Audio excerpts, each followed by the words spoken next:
और important question की series को हम डिस्कस करने जा रहे हैं, जिसका नाम है फंडामेंटल ऑफ इंश्योरेंस। ये जो सब्जेक्ट है इसके अंदर मेरी बुक के अकॉर्डिंग मेरे को लग रहा है कि सभी की बुक के अंदर जिस भी यूनिवर्सिटी के स्टूडेंट बच्चे देख रहे हैं, आप सबसे पहले ना कमेंट सेक्शन में कमेंट करके बताइएगा कि आप सभी स्टूडेंट्स कौन सी यूनिवर्सिटी से बिलोंग करते हैं, किस यूनिवर्सिटी से बिलोंग करते हैं, और आपकी यूनिवर्सिटी में इस सब्जेक्ट के रिगार्डिंग किस कौन कौन से चैप्टर है।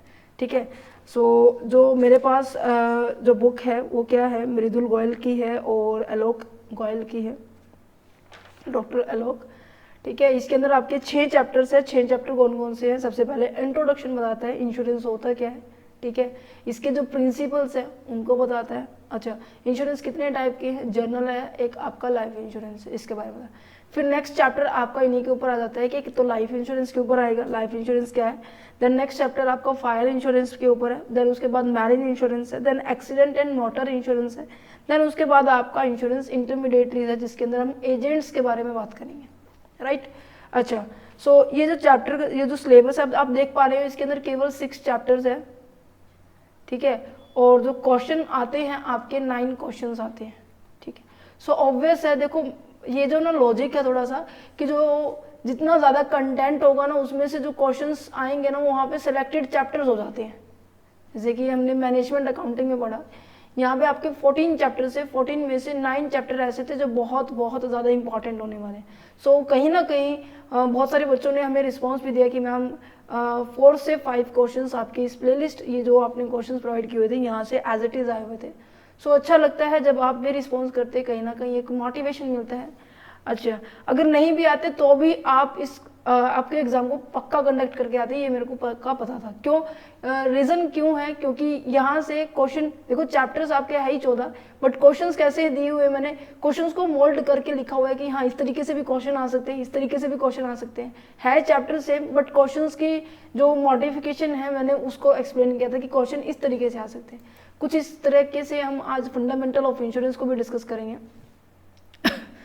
ठीक है। सो स्टार्ट करते हैं। अब देखो यहाँ पे ना 6 चैप्टर है, तो ऑब्वियस ही बात है 6 के 6 चैप्टर आपके इंपॉर्टेंट है, बट सबसे ज़्यादा जो मैं कहूँगी इंपॉर्टेंट है, सबसे ज़्यादा यहाँ से क्वेश्चन आने के चांसेस है, वो भी मैं आपको बताऊंगी। आपको खुद पता चल जाएगा कि कौन सा चैप्टर जो है वो आपका इंपॉर्टेंट रहने वाला है।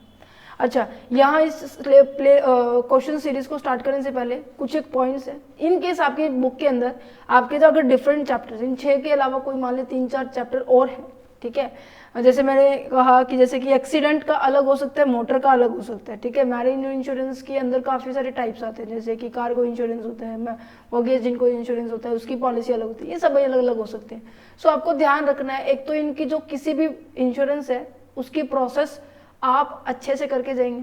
आप किसी भी, एक तो लाइफ इंश्योरेंस की प्रोसेस को याद कर लो, एक आपकी जनरल इंश्योरेंस की प्रोसेस को याद कर लो। दोनों की प्रोसेस मोस्ट ऑफ सेम है, बट 1-2 स्टेप आगे पीछे हो सकता है। सबसे पहला काम आपका ये है, कोई भी आप चैप्टर स्टार्ट कर रहे हो, टिप्स है ये, क्योंकि एक्सपेक्टेशंस कुछ भी हो सकता है, मुझे भी नहीं पता कि इस क्वेश्चन में ऐसा होता है ना कि एग्जामिनर क्या पता आपकी बार चेंज करके देके आ जाए, क्योंकि लास्ट ईयर से यही पैटर्न चलता है, क्या पता आपकी बार चेंज आ जाए। सो दैट्स द रीजन में आपको कुछ टिप्स कहने की बात की जा रही है। यहाँ पर क्या है कि सबसे पहले आप प्रोसेस अच्छे से याद करोगे, जिसे हम प्रोसीजर भी कहते हैं। अच्छा, दूसरा आता है कि जो आपका लाइफ इंश्योरेंस के अंदर जो एजेंट होता है, या फिर कोई भी इंश्योरेंस के अंदर जो एजेंट होता है, वो एजेंट की क्वालिफिकेशंस, ठीक है,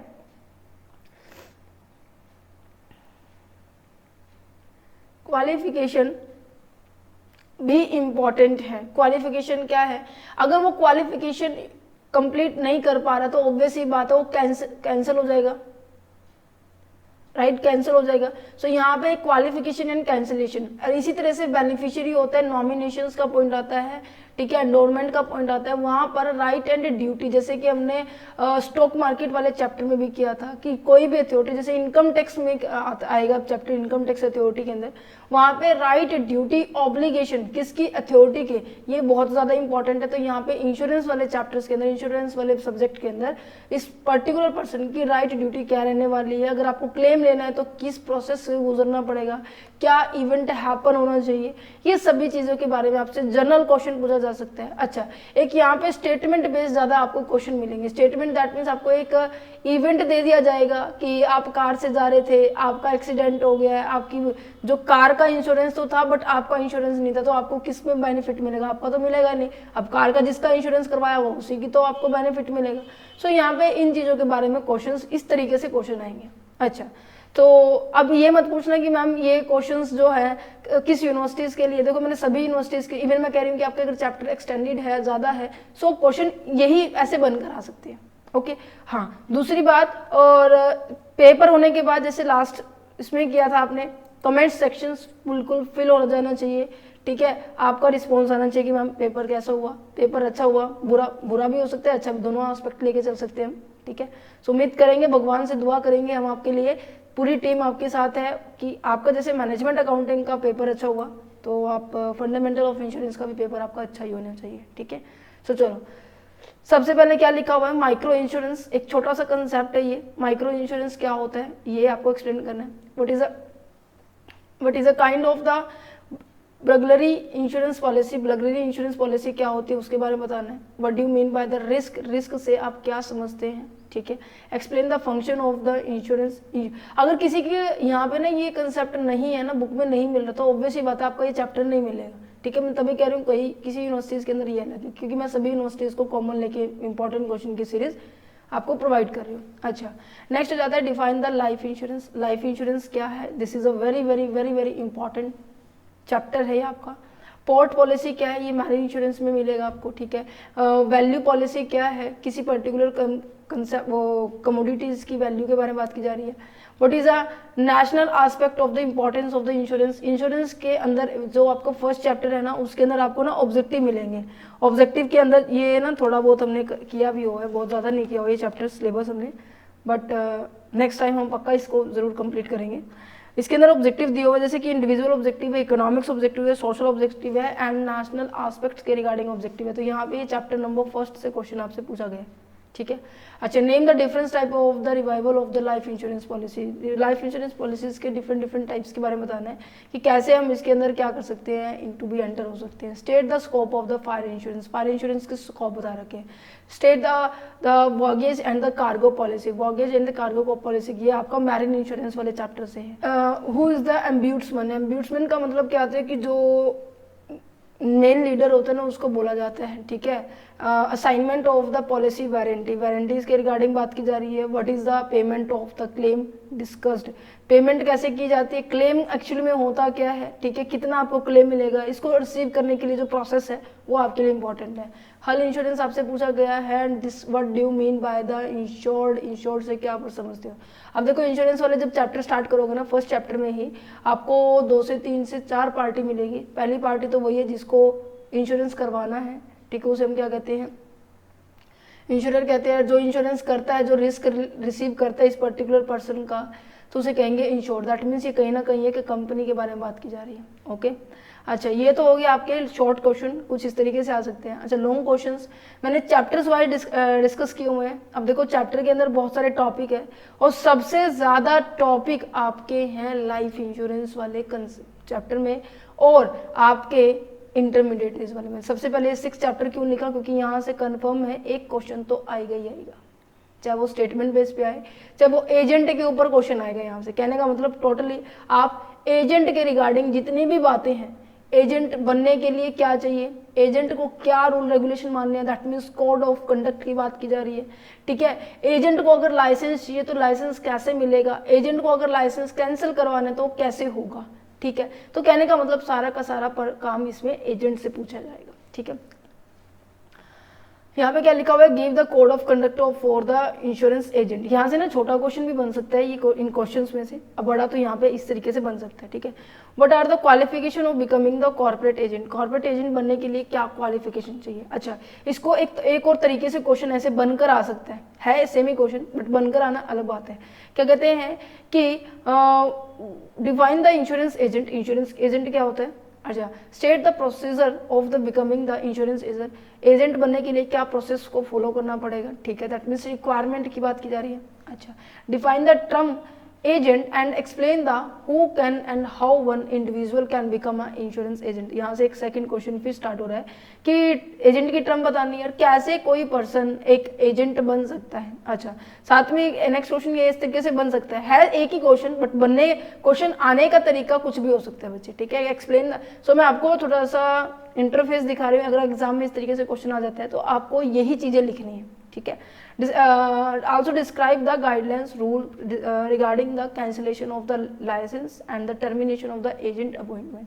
आपको ये पूछा जा रहा है कि लाइसेंस को लाइसेंस बनवाने के लिए क्या रूल रेगुलेशन रूल फॉलो करना पड़ेगा, इवन कैंसिलेशन के रिगार्डिंग भी बात की जा रही है। अच्छा, जो एजेंट है उसकी पोस्ट उसको उसके पद से हटाया जा रहा है तो क्या रूल फॉलो करना पड़ेगा, ये भी आ सकता है। अच्छा, कई बार रीजन भी पूछा जा गया है क्वेश्चन में कि रीजन क्या है कि क्यों एजेंट को हटाया गया, तो आंसर क्या होगा कि उसने कोड ऑफ कंडक्ट, जितने भी कोड ऑफ कंडक्ट दिए हुए आपकी बुक के अंदर, उन्होंने उसको फॉलो नहीं किया, उनमें से एक भी फॉलो नहीं किया तो क्या होगा, cancel, right. What advantage are providing by the insurance to the business society and individual, ये आपका फर्स्ट चैप्टर से है, ये यहाँ से बाय द डिफॉल्ट आ गया है शायद, कोई बात नहीं, हम बोल देंगे टीम को कि नेक्स्ट टाइम ऐसे नहीं होना चाहिए, है ना, आप लोगों को दिक्कत नहीं होनी चाहिए। सो ये इस वाले चैप्टर का है। चलो मैं इसको यहाँ से समझाती हूँ। इंश्योरेंस क्या होता है, सबसे पहले तो ये क्वेश्चन बन सकता है। अच्छा, प्रिंसिपल को बिल्कुल अच्छे से, ये कहते हैं कि जैसे चाय में बिस्किट डुबा के खाते हैं वैसे इसको बहुत अच्छे से अपने दिमाग में सेट कर लेना। 6 प्रिंसिपल है, सबरोगेशन का, जैसे इंडेमनिटी का है, काफ़ी सारे इंश्योरेंस है, कार्गो का है, तो ये सारे के सारे 6 के 6 इंश्योरेंस बिल्कुल विद एग्जाम्पल आप कर लेना, ठीक है। इन केस मैं आपको बता भी देती हूँ कि जो इंश्योरेंस का जो कंसेप्ट है ना, ये जो फर्स्ट चैप्टर है, ये मैंने फर्स्ट चैप्टर ही कंप्लीट किया हुआ है, ये बहुत साल पहले किया था। सो आप यहाँ से देख सकते हैं अगर ये वीडियोस हेल्पफुल रहती है तो, ठीक है, आप इनको चेकआउट कर सकते हैं। अच्छा, नेक्स्ट आ जाता है कि जो प्रिंसिपल है, मैं वही कह रही थी, प्रिंसिपल बहुत अच्छे से करके जाने हैं, इनको बिल्कुल भी स्किप नहीं करना है। अच्छा, नेक्स्ट आ जाता है कि इंश्योरेंस की जरूरत क्यों होती है। अच्छा, इसका ऑब्जेक्टिव क्यों होता है, इसके ऑब्जेक्टिव हो गया, नीड हो गया, क्वेश्चन इस तरीके से आ सकता है। अच्छा, एक क्वेश्चन मैंने आपको बताया था कि आपको ऑब्जेक्टिव के रिगार्डिंग, ऑब्जेक्टिव के अंदर ये मैंने बताया कि आपको 4 पॉइंट्स दिए हुए हैं। सबसे पहले क्या दिया हुआ है आपको, सोशल्स के बारे में दिया हुआ है, ठीक है, इकोनॉमिक डेवलपमेंट के बारे में दिया हुआ है, ठीक है, इकोनॉमिक एस्पेक्ट के बारे में, इंडिविजुअल एस्पेक्ट और नेशनल एस्पेक्ट है। तो ऑब्जेक्टिव 16 नंबर के लिए, 15 नंबर के लिए, किसी यूनिवर्सिटी में 20 नंबर का आता है, तो उसके लिए बहुत ज़्यादा इंपॉर्टेंट है, ठीक है। अगर सिंपल ऑब्जेक्टिव बोले तो आप इनको छोटा छोटा डिफाइन कर सकते हैं, ठीक है। अगर आपको अकेला पॉइंट दे दे तो यहाँ पे 10 से 12 पॉइंट इंडिविजुअली दिया हुआ है। अच्छा, explain the role and the growth of the insurance sector in the Indian economy, बता दिया, समझिए, ठीक है। ये अब देखो क्वेश्चन एक ही, ये 2 ही बनते हैं क्वेश्चन, बट इनको और अच्छे से मतलब और किस तरीके से पूछा जा सकता है, एग्जामिनर का मुझे भी नहीं पता, देखो हर एक एग्जामिनर के पैटर्न को समझना हमारा काम है ना। सो दैट्स द रीजन मैं कहूंगी कि जितना क्वेश्चन किस तरीके से मोल्ड हो सकता है, मैंने वो सब चीजें इस तरह से डिफाइन की हुई है। अच्छा, एक आता है क्वेश्चन, ये डिफरेंस है, क्या कहता है ये, डिफरेंट क्वेश्चन नहीं, ये भी सेम है कि define the relationship between the insurance and the economic development with the help of the example, example के साथ आपको क्या करना है, बताना है। अच्छा, explain the different type of the life insurance contract and the indemnity insurance contract, दोनों में बहुत ज्यादा डिफरेंस होता है। ये कहते हैं कि एक तो लाइफ इंश्योरेंस का कॉन्ट्रैक्ट होता है, एक आपका जनरल इंश्योरेंस का कॉन्ट्रैक्ट होता है, जिसे हम क्या कहते हैं, इंडेमनिटी इंश्योरेंस कॉन्ट्रैक्ट। पता है सबको, आइयो इतने चैप्टर कल आपका कल एग्जाम है, राइट। सो कल एग्जाम है तो आपने कम से कम अभी तक 3 चैप्टर तो कर लिए होंगे, है ना। सो आपने पढ़ा होगा कि आपके जो 3rd चैप्टर है जनरल इंश्योरेंस के अंदर, उसे हम क्या कहते हैं, इंडेमनिटी इंश्योरेंस, ये किस तरीके से आपस में डिफ्रेंशिएट होते हैं, है ना। अच्छा, यहाँ पे क्षतिपूर्ति दी जाती है, तब इसका मतलब यही होता है ना, क्षतिपूर्ति करना, यही इसको मतलब पैसा आपको क्लेम मिल जाता है। बट यहाँ पे क्लेम की बजाय यहाँ पे मनुष्य की जो जीवन की जो वैल्यू होती है ना, वो पैसों में हम डिफाइन नहीं कर सकते, है ना। सो दैट्स द रीजन ये एक दूसरे से बिल्कुल डिफरेंट है। Role of the insurance in the economic development, ये क्वेश्चन भी याद करके जाना है अच्छे से। एक तो इस कहने का मतलब ओवरऑल ये है कि इस चैप्टर में से नीड इंपॉर्टेंट है, ठीक है, इसके प्रिंसिपल इंपॉर्टेंट है, इसके ऑब्जेक्टिव इंपॉर्टेंट है, इसका ये डिफरेंस इंपॉर्टेंट है। अच्छा, लाइफ इंश्योरेंस के बारे में बात की जाए, ये चैप्टर है बहुत बड़ा है, यहाँ से पता है कि 5 से 6 टॉपिक है इस चैप्टर के अंदर, जैसे कि क्लेम क्या होता है, ठीक है, एन्युटी प्लान क्या होता है, ठीक है, सरेंडर वैल्यू क्या होती है, प्रीमियम कैसे करते हैं, ठीक है, लाइफ इंश्योरेंस के जो पार्टीज होती हैं, ठीक है, जैसे कि पॉलिसी होल्डर्स होता है, इंश्योरर होता है, बेनिफिशियरी होती है, नॉमिनेशन होता है, असाइनमेंट्स होते हैं, ये जितने, अब देखो मैंने आपको 9 पॉइंट्स गिनवा दिए, तो यहाँ से एक एक हर साल डिफरेंट यूनिवर्सिटीज में कहीं ना कहीं क्वेश्चन आया, तो ये जो चैप्टर है ना आप कंप्लीट करके जाएंगे, यहाँ से कुछ भी छोड़ के नहीं जाना है, ईच एंड एवरीथिंग टॉपिक, क्योंकि क्या पता भाई यहाँ से पार्टीज 15 नंबर में पूछ ले और surrender value and assignment and nomination आपका 4 नंबर में पूछ ले। सो ऑब्वियस ही बात है ना, ये जो चैप्टर है ये बहुत, जितना कहूँ उतना कम है। सो क्वेश्चन इस तरीके से बन के आ सकते हैं, देख सकते हो आप, ठीक है। नेक्स्ट आ जाता है फायर इंश्योरेंस। फायर इंश्योरेंस की बात की जाए तो क्या है, state the process of the premium. अब देखो फायर इंश्योरेंस जो है ना बहुत कम क्वेश्चन पूछे गए हैं, बट हाँ इसका मतलब जान लेना, बता देती हूँ उसमें से क्या कर सकते हो आप, इसका मीनिंग जान लेना क्या है, ठीक है। अच्छा, इसका प्रीमियम कैसे कैलकुलेट करते हैं, इसकी 3 टॉपिक याद करने हैं बस। अगर आपने जनरल इंश्योरेंस की प्रोसेस याद कर ली तो ऑब्वियसली बात है फायर इंश्योरेंस की प्रोसेस भी सेम एज इट इज है, मुझे पता है, क्योंकि मोस्ट ऑफ जो जनरल इंश्योरेंस की जितनी भी प्रोसेस है ना वो सबकी सेम है। आपको क्या करना है, एक पेज पे एक प्रोसेस लिख देनी है, ठीक है, एक तरफ जनरल की, एक तरफ लाइफ इंश्योरेंस की। अच्छा, एक तरफ क्लेम को रिसीव करने की प्रोसेस लिख देनी है, क्योंकि यहां से क्वेश्चन आएगा, 100% आएगा, क्लेम से प्रोसेस से आएगा क्वेश्चन कि प्रोसेस क्या होगी हमें अगर क्लेम रिसीव करना है। एक क्वेश्चन 100% है, याद रखना इस बात को। अच्छा, what is the fire insurance, discuss the principle of the fire insurance contract and objective and the type of the fire insurance. समझ पा रहे हो, प्रिंसिपल और टाइप और प्रोसेस ये याद रखना, तो आप ऑब्जेक्टिव अच्छे से कर सकते हो, ठीक है।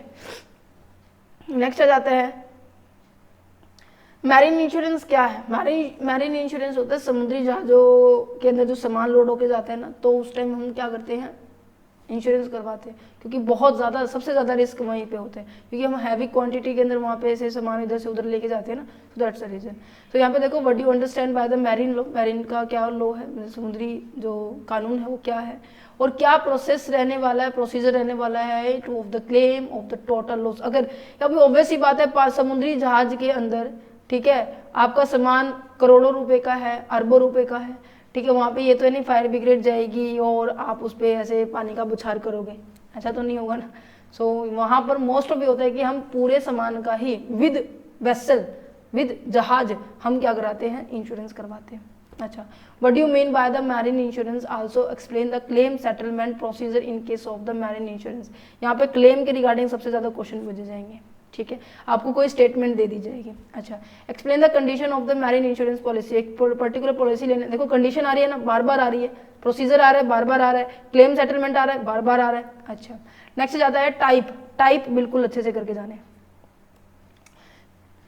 अच्छा जी, what type of the risk insured under the property, what type of the risk are covered under the marine insurance. किस तरीके के रिस्क होते हैं और उनको किस तरीके से कवर किया जाएगा। अब ऑब्वियसली बात है, आपने आधे सामान का इंश्योरेंस लिया है तो आपको आधे सामान का प्रीमियम क्लेम मिलेगा, आपने पूरे सामान का इंश्योरेंस करवाया तो आपको पूरे सामान का क्लेम मिलेगा। सो डिपेंड करता है कि आपका रिस्क फैक्टर आपका कैसा है, तो उसी के हिसाब से आपने क्या किया होगा, इंश्योरेंस करवाया होगा। नेक्स्ट जाता है accident and the motor insurance. Accident में तो आपको एक केस देंगे, ठीक है, और उस केस के बेस पर आपको ये बोला जाएगा कि जो मोटर व्हीकल है, जो एक्ट है 1988, उसके तहत एक पर्सन बाइक पे सवार है और वो जा रहा था, उसका एक्सीडेंट हो गया। अब डॉक्टर उसको ट्रीटमेंट देंगे या नहीं देंगे, अगर दे रहे हैं तो उसका जो पैसा होगा वो कहाँ से कवर होगा। इस तरीके से आपको एक स्टेटमेंट बनाकर आपको क्वेश्चन देंगे, ठीक है। तो क्वेश्चन कैसे बन सकता है, उनके बेस पर आपको क्वेश्चन में क्या उस स्टेटमेंट में क्या पूछा जा सकता है। मैंने पूरी स्टेटमेंट तो नहीं लिखी, बट हाँ आपको ये पूछा जा सकता है जनरल एंड स्पेसिफिक पॉलिसी क्या है, ठीक है। अच्छा, मोटर इंश्योरेंस की, ठीक है। अच्छा, एक क्या हमारे रूल रेगुलेशन कंटेन है अब पर्टिकुलर मोटर इंश्योरेंस के दौरान, किस एक्ट के दौरान, मोटर व्हीकल एक्ट 1988 के अंदर regarding the compulsory motor insurance. अब देखो, आप भी कभी नया व्हीकल खरीदते हैं तो आप क्या करते हो, जिस इंडस्ट्री से, जिस शोरूम से आप अपनी व्हीकल को खरीद रहे हैं, तो वो इंडस्ट्री या शोरूम वो साथ में इंश्योरेंस करके ही देता है आपको, है ना। नेक्स्ट आ जाता है क्या ऑब्जेक्टिव है, ऑब्वियसली बात है आपकी सेफ्टी हो रही है, इन फ्यूचर कोई नुकसान हो रहा है तो आपको पैसा मिल पा रहा है, इंडेमनीफाई हो रहा है, ठीक है। इंपॉर्टेंस क्या है एक एक्सीडेंटल और मोटर इंश्योरेंस के, आपको डिटेल में, ठीक है।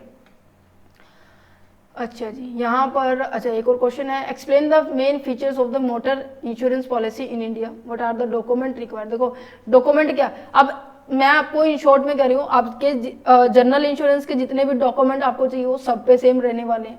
इसकी जो प्रोसेस है वो सेम सब पे रहने वाली है, थोड़ा बहुत चेंज है, आप उसको थोड़ा सा स्टार लगा के ऐसे लिख सकते हो। ये ट्रिक्स हैं कि आप अच्छे से क्वेश्चन को अटेम्प्ट कर सकते हो। क्योंकि लाइफ इंश्योरेंस और जनरल इंश्योरेंस में डिफरेंस है, तो दोनों की अलग अलग प्रोसेस याद करनी है, और वो क्वेश्चन आ जाए तो सब पे एक जैसे अप्लाई कर देना, ठीक है। सो उम्मीद करेंगे कि आपका जो एग्ज़ाम है ये एग्ज़ाम भी बहुत अच्छा हो, जैसे कि आपका लास्ट एग्ज़ाम हुआ। सो एग्ज़ाम होने के बाद प्लीज़ कमेंट सेक्शंस आपके लिए जो ओपन है उसके अंदर जो फीडबैक जरूर देना, ठीक है। समझ में आ रहा है? अच्छा, पैनिक नहीं होना, टेंशन नहीं लेनी है, बिल्कुल भी नहीं लेनी है, अच्छा होगा एग्ज़ाम। और इवन आपके पास अभी बहुत टाइम है, ठीक है। अभी फ़िलहाल 11 बजे हैं, ठीक है। अब आई होप सबके शाम को हो रहे हैं। सो अभी आपके पास पूरे कम से कम 30 से 35 घंटे हैं, उसमें से 6 घंटे सो जाओ, 2 घंटे खाने पीने के, बाकी घंटे आप इस पे लगा दो। एक दिन पढ़ लोगे 6 चैप्टर आराम से हो सकते हैं, है ना। स्ट्रेटेजी के साथ करो, प्रोसेस याद कर लो, क्वालिफिकेशन याद कर लो, ठीक है। क्या क्लेम कर रहे हो तो क्लेम करने की क्या प्रोसेस होने वाली है, ये सभी जो ट्रिक्स के साथ काम करो, ठीक है। अगर किसी की तैयारी बिल्कुल भी नहीं है, कोई दिक्कत नहीं है, आप आराम से इसको कवर कर सकते हो। ओके, चलो जी, मिलते हैं। अब आपको मैं एक और सजेशन दूंगी कि जो आपको ये क्वेश्चन पेपर की जो सीरीज है ना, नजर आ रही है आपको, क्वेश्चन पेपर की जो सीरीज है नजर आ रही है, 2023 का ये क्वेश्चन पेपर है फंडामेंटल ऑफ इंश्योरेंस का। ये क्वेश्चन पेपर जरूर देखना है, ठीक है। अच्छा, और इसके साथ साथ बाकी सभी क्वेश्चन पेपर भी है, देखो डिफरेंट डिफरेंट यूनिवर्सिटीज के क्वेश्चन पेपर है, क्वेश्चन पेपर आईडी आप देख सकते होंगे, अलग अलग है सबकी। सो इनके चैनल पर विजिट कीजिए, सबका लिंक वैसे मोस्ट ऑफ डिस्क्रिप्शन में है। और आपको ये जो क्वेश्चन पेपर है क्वेश्चन पेपर वाले चैनल पर ही मिलेगा। देखो ये नजर आ रहा है, 3 हफ्ते पहले मैंने इसको अपलोड कर दिया था आप सभी स्टूडेंट्स के लिए। ओके, सो मिलते हैं नेक्स्ट चैप्टर के अंदर, जो अब हम कर रहे हैं ह्यूमन रिसोर्स मैनेजमेंट का। फिलहाल आज तो रेस्ट लेना है क्योंकि मेरी भी तबीयत थोड़ा सा खराब है, बट रिकवर जल्दी ही करने की कोशिश करेंगे और आपके लिए कंटेंट लेकर आएंगे। ओके।